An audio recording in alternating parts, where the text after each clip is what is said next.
Bismillahirrahmanirrahim.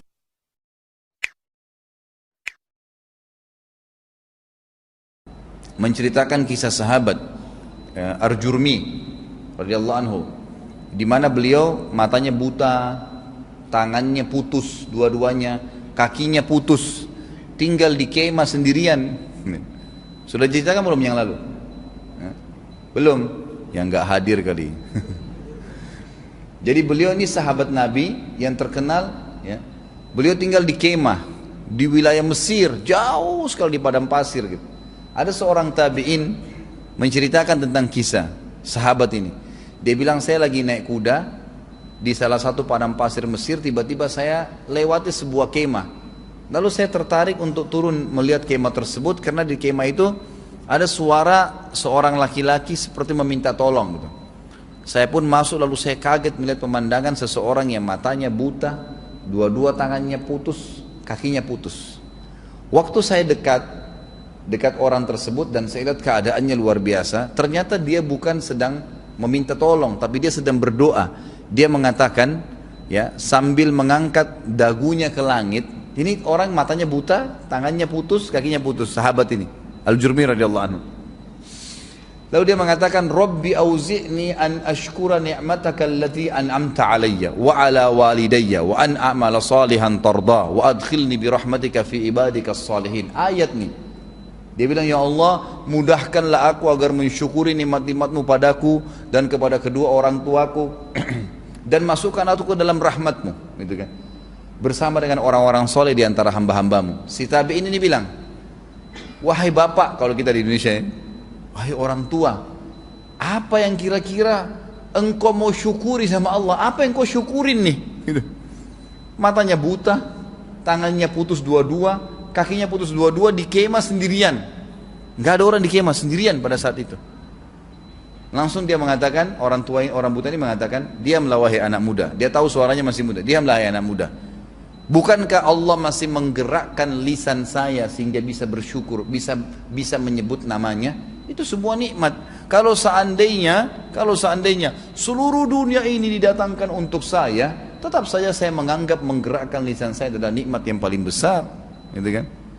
Lalu kemudian orang ini tabi'in bilang, orang tua itu lalu berkata kepada saya punya anak laki-laki sudah 3 hari nggak balik, sudah 3 hari tidak balik, gitu kan? Coba kamu lihat di sekitar kemah, biasanya dia yang suapin saya, dia yang urus saya gitu. Maka kata orang ini, tabi'in ini, baiklah, dia keliling, ternyata tidak jauh dari kemah itu ada satu anak muda jatuh lagi dikerumuni sama singa, diambil-ambilin dagingnya sama singa. Kata si tabi'in ini, kayaknya ini anaknya, karena ini padang pasir nggak ada orang hidup di sini gitu, pasti ini anaknya. Tapi bagaimana caranya saya ceritain ke orang ini? Udah matanya buta, tangannya putus dua-dua, kakinya putus dua-dua.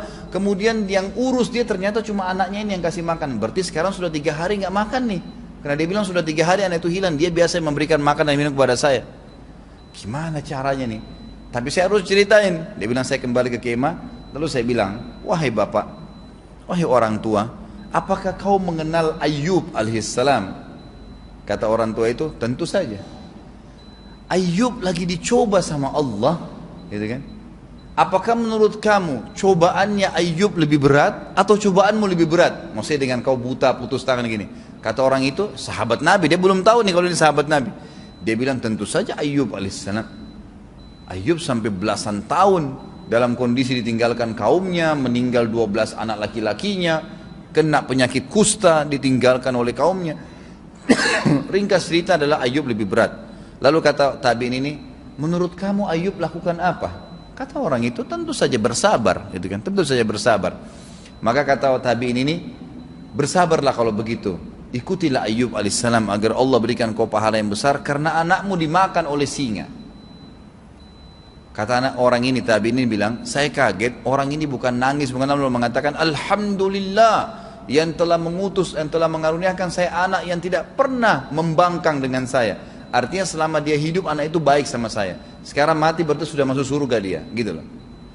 Maka orang ini, tabi'in ini bilang, subhanallah, saya bangga betul lihat orang ini. Gak lama kemudian orang itu mengucapkan syahadat lalu meninggal dunia. Lalu saya bilang pada diri saya sendiri, gimana caranya saya urus nih satu orang nih. Di padang pasir sendirian, saya tidak tahu siapa dia, gitu kan. Mau dibawa juga ke kota, kotanya masih jauh.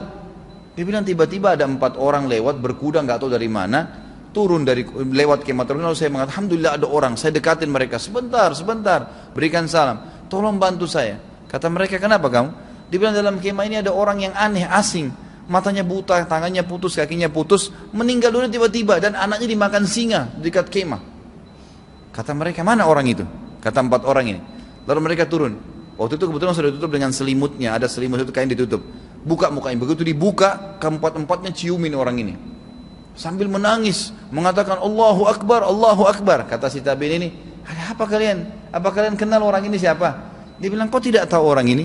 Ini Al-Jurmi, sahabat Nabi SAW. Orang ini matanya buta seperti ini, justru Allah mau selamatkan dia karena tidak pernah lihat yang haram selama dia hidup.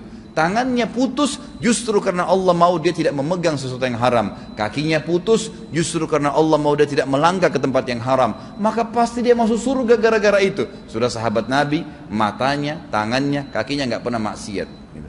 Artinya apa? Kita ambil pelajaran dari kisah ini. Ternyata Allah pun mencacatkan buta matanya itu dengan hikmah yang luar biasa, gitu kan? Hikmah luar biasa. Jadi kadang-kadang kita jangan menganggap dengan kita normal berarti kita lebih baik daripada orang cacat. Belum tentu, akhi. Belum tentu, ukhti. Bisa saja dia malah Allah angkat derajatnya dengan itu, gitu kan? Jadi kadang-kadang kita keluar dari pemikiran kita ya, yang semestinya mengikuti kontrol agama ini, keluar dengan pemikiran manusia sehingga kita akhirnya tidak memahami masalah itu. Jadi berhusnudzon dengan Allah itu sangat penting. Allah lebih sayang kepada kita teman-teman sekalian dibandingkan sayangnya ibu kita kepada kita.